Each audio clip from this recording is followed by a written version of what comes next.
खास बदल। आज हम जिस टॉपिक पे बात करने जा रहे हैं वो भी बड़ा अहम टॉपिक है और हमारे अक्सर एमसीक्यूज में ये नजर आता है हमें, चाहे वो कोई गवर्नमेंट का टेस्ट हो, चाहे वो मैट्रिकुलेशन लेवल पे हो या किसी भी तरह का एमसीक्यूज हो। वो हमारा टॉपिक है आर्टिकल्स। आर्टिकल्स क्या होते हैं आइए देखते हैं। सबसे पहले आर्टिकल है क्या चीज? आर्टिकल को हम डिटर्मिनेंट्स भी कहते हैं और ये स्पेसिफाई करते हैं नाउन्स को या नाउन की तरह की चीजों को या नाउन फ्रेजेस को। तीन चीजें मैंने बताई, डायरेक्टली नाउन को या थिंग्स लाइक नाउन, और तीसरी चीज है नाउन फ्रेजेस। कैसे करते हैं और इनका क्या फंक्शन होता है और क्या इनका यूजेज होता है और कितनी इनकी टाइप्स होती है, जरा देखते हैं। सबसे पहले हम बात करते हैं इंडेफिनिट आर्टिकल्स की। इंडेफिनिट आर्टिकल्स हमारे पास दो हैं, एक है ए और एन। ये दो जो हैं ये इंडेफिनिट आर्टिकल्स होते हैं। ये क्वेश्चन किस तरह फॉर्म होता है? इस तरह फॉर्म होता है कि एमसीक्यूज में यहां पर जनरेट कर रहा हूं, चेक कीजिएगा। इट इज अ क्रो, ये एमसीक्यूज जनरेट हो गया है और इसमें इसको अंडरलाइन कर लिया गया और आपको ऑप्शन दे दिए गए हैं कि ये जो अंडरलाइन वर्ड है ये डेफिनेट आर्टिकल है या फिर इनडेफिनेट आर्टिकल है। आपने इन दोनों में से एक सिलेक्ट करना है कि डेफिनेट है कि इनडेफिनेट है। तो आपको ये पता होना चाहिए कि ये वाला जो है ये इनडेफिनेट आर्टिकल है, तो आप इसको टिक करेंगे। एक तो क्वेश्चन ये फॉर्म हो जाता है, एक क्वेश्चन और हमारा फॉर्म होता है वो इस तरह। इसी स्टेटमेंट को जो मैं एक और स्टेटमेंट ले लेता हूं, he is a good boy। इसमें इसको अंडरलाइन कर लेते हैं और ऑप्शन दे देते हैं कि ये प्रोनाउन है, आर्टिकल है या प्रेपोजिशन है, और एक कोई और ऑप्शन आपको दिया जा सकता है, नाउन, आर्टिकल, प्रेपोजिशन। तो पार्ट्स ऑफ स्पीच के आइडेंटिफिकेशन के भी आने चाहिए, हमें ये बताना चाहिए कि ये एक आर्टिकल है।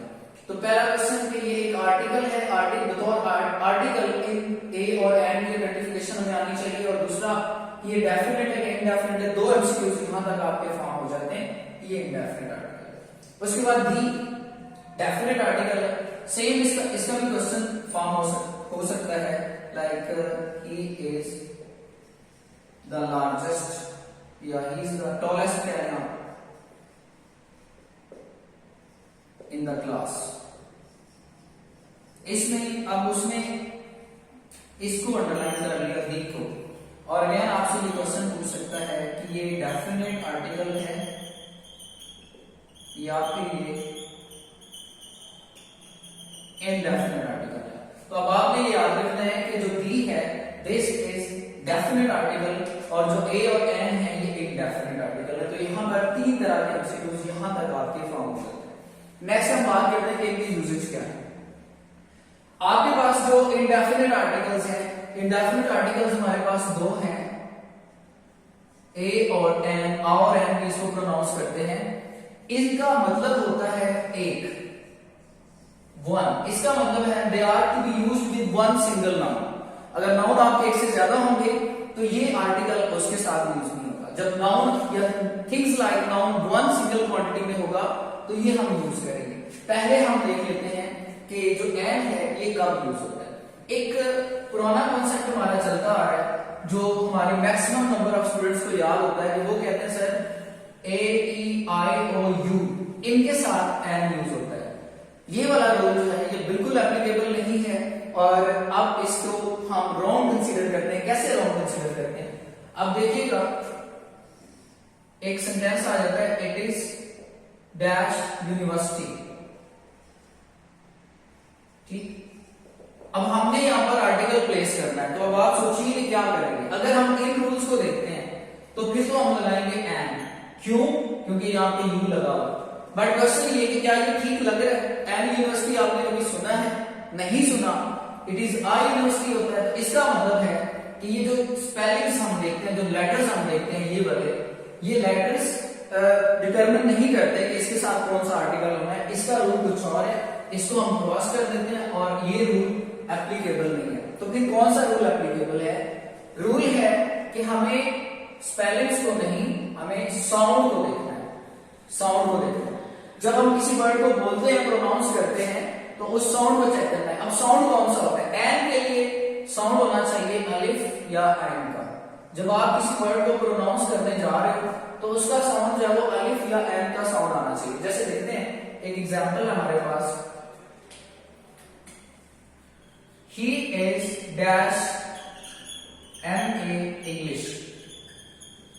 अब यहां पर आपने आर्टिकल प्लेस करना है। अगर इसको देखा जाए तो यहाँ पे आ लगता है, लेकिन जब हम M को प्रोनाउंस करते हैं, इससे ये M, तो इसका साउंड अलिफ का आता है, इसलिए आपका करेक्ट आंसर है he is an MA English.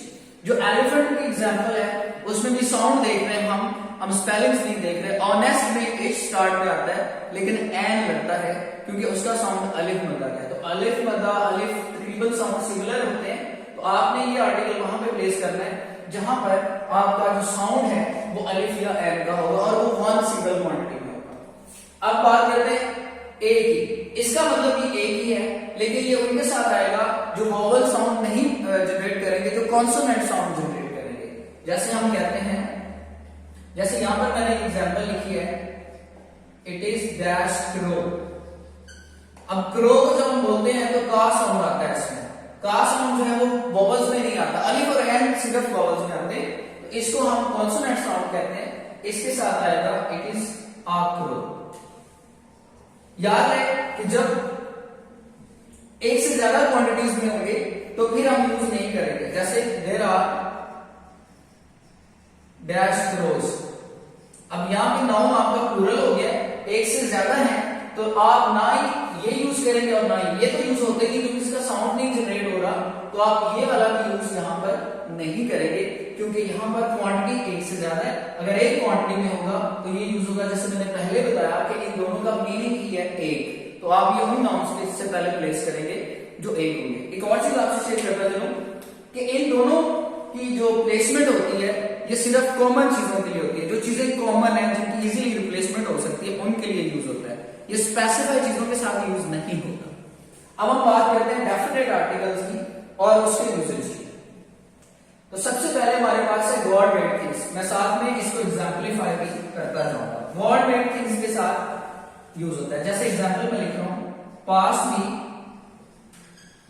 Dash salt. Pass me dash salt. अब आपके पास तीन ऑप्शन हैं। आपके पास ऑप्शन है ए, एम और बी। ठीक। अब सॉल्ट नमक को कहते हैं, और नमक जो है that is not produced by any factory और एनी लाइक इंस्टीट्यूशन। ये गवर्नमेंट चीज है, तो गवर्नमेंट थिंग है, इस वजह से हम यहाँ पर इन तीनों में से ये लगाएंगे, तो हमारा करेक्ट आंसर होगा पास मी द सॉल्ट। ठीक। तो ये आपके डेफिनेट आर्टिकल का पहला यूज। दूसरा है before superlative degree of adjective. जो एडजेक्टिव की थर्ड डिग्री होती है सुपरलेटिव, उससे पहले हम ये आर्टिकल लाजमी प्लेस करते हैं। जैसे this is dash biggest house in town. This is dash biggest house in town. अब यहां पर जब हमने आर्टिकल प्लेस करना है तो हम देख रहे हैं ये बिगेस्ट जो है ये एडजेक्टिव की थर्ड डिग्री है, सुपरलेटिव डिग्री, बिग, बिगर और बिगेस्ट। तो इससे पहले हम आर्टिकल दी प्लेस करेंगे। This is the biggest house in the town. ये आपका इसका यूजेज है सुपरलेटिव डिग्री। उसके बाद हमारी टोटल सिमतें कितनी होती हैं, हमारी टोटल डायरेक्शंस कितनी होती हैं? हमारी टोटल डायरेक्शन होती हैं 8। हम कॉमनली कहते हैं north, east, south and west, लेकिन north east, north west, south east and south west भी डायरेक्शंस होती हैं। टोटल 8 डायरेक्शंस होती हैं। एग्जांपल देखिए कि वेंट टू डैश साउथ। अब यहां पर चूंकि डायरेक्शंस की बात आ रही है तो इसलिए यहां पर आर्टिकल दी आएगा टू द साउथ। ठीक। 8 डायरेक्शन में से कोई भी डायरेक्शन आ जाए तो हम ये आर्टिकल प्लेस करते हैं। नेक्स्ट हमारे पास है एनिमल रिप्रेजेंट देयर स्पीशीज। जब हम किसी एनिमल की बात करते हैं और हम एक सिंगल एनिमल की बात नहीं करते बल्कि उसकी पूरी फैमिली की बात करते हैं, जैसे हमारे पास कैट फैमिली होती है, डॉग फैमिली होती है, हॉर्स फैमिली होती है, पूरी फैमिली की बात करते हैं और एक सिंगल एनिमल पूरी फैमिली को रिप्रेजेंट कर रहा होता है, तो उसके साथ भी लगते हैं। जैसे dash dog is a faithful animal. अब आपको लगेगा कि a dog is a faithful animal भी ठीक हो सकता है, लेकिन यहां पे मैं वजह बताता हूं कि इस सेंटेंस में हम बात कर रहे हैं, हम ये नहीं कह रहे कि ये जो डॉग है जो हमारे सामने है, जिसकी हम बात कर रहे हैं, जो हमारा सब्जेक्ट है, ये फेथफुल एनिमल है, बाकी फेथफुल नहीं है। बल्कि इस सेंटेंस का मतलब है कि जितने भी डॉग्स होते हैं इन द वर्ल्ड वो सारे फेथफुल होते हैं। हम ओवरऑल उसकी स्पीशी की बात कर रहे हैं। इस तरह the horse is a faithful animal, उसमें भी दी हॉर्स आएगा, दी डॉग आएगा, ए नहीं आएगा। तो यहां पर आपका आंसर होगा the dog is a faithful animal. उसके बाद नेक्स्ट हमारी एग्जांपल है टू स्पेसिफाई। हम चीजों को स्पेसिफाई कैसे करें? मसलन मैं कहता हूं ये एक मार्कर है, तो ये होगा it is a marker. A marker का मतलब है कॉमन है, जैसे मैंने पहले आपसे शेयर किया था। लेकिन मैं ये कहना चाहता हूं ये वो मार्कर है जो मुझे सर ने दिया, ठीक। तो मैं कहूंगा दिस इज, मैं यहां पे लिख देता हूं, this is dash marker given by my teacher.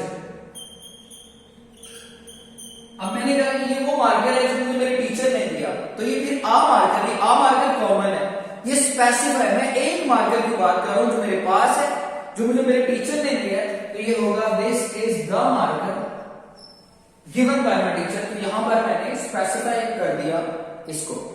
Next हमारे पास है कि नेम ऑफ द न्यूज़पेपर और मैगजीन्स और बुक्स जो होती हैं उनके साथ लगता है। एग्जाम्पल आपके जो न्यूज़पेपर हैं, द डॉन, द डेली जर्न, एक्सेट्रा एक्सेट्रा, तो इनके साथ आर्टिकल दी लाजमी आता है जब भी आप इनके नाम लिखते हैं। उसके बाद है जी जो आपकी कंट्रीज है, जैसे कि शॉर्ट नेम के साथ जो प्रोनाउंस होती है, जिनके एक्रोनिम्स होते हैं, जैसे आप कह लें the UAE, the UK, the USA, the UK, USA, इनके साथ भी आपका जो है वो आर्टिकल दिया जाता है। एक चीज मैं आपको बताऊं, गवर्नमेंट थिंग्स में जो माउंटेन्स होती हैं, जो रेंज ऑफ माउंटेन होगी उसके साथ आर्टिकल दिया आएगा, सिंपल माउंटेन के साथ नहीं आएगा। तो ये कुछ यूजेज थे आर्टिकल दी के इस हवाले से, और इन्हीं से हमारे एमसीक्यूज भी फॉर्म होते हैं। जैसे कि आप इसको देखें, this is the biggest house in the town, तो वो इसको अंडरलाइन कर लेता है और आपसे पूछता है कि बताइए कौन सा आर्टिकल है, तो आप बताएंगे कि ये डेफिनेट आर्टिकल है। और अगर वो यूजेज दे देता है, वो इसको ब्लैंक कर देता है, इस तरह इसको ब्लैंक कर देता है और आपको ऑप्शन दे देता है एन, ए और डी। आपके पास सब तीन ऑप्शन है, ठीक। तो अब आपने इनमें से कौन सा ऑप्शन सिलेक्ट करना है? आपने देखना है ये बिगेस्ट लिखा हुआ है, सुपरलेटिव डिग्री ऑफ ऑब्जेक्टिव है, तो D is the correct answer. इसी तरह बाकी सारे क्वेश्चंस में भी वो सेम एमसीक्यूज फॉर्म कर सकते हैं आपके पेपर्स में, और आपको इस तरह वाइजली चेक करना है, क्योंकि आपको इसका यूजेज क्लियर हो गया तो आप करेक्ट एमसीक्यूज इसी तरह फॉर्म कर सकेंगे। ये था आज का हमारा लेक्चर। आई होप आपको क्लैरिटी होगी। In case of any confusion do let us know. अपना बहुत सारा ख्याल रखें। अल्लाह हाफिज।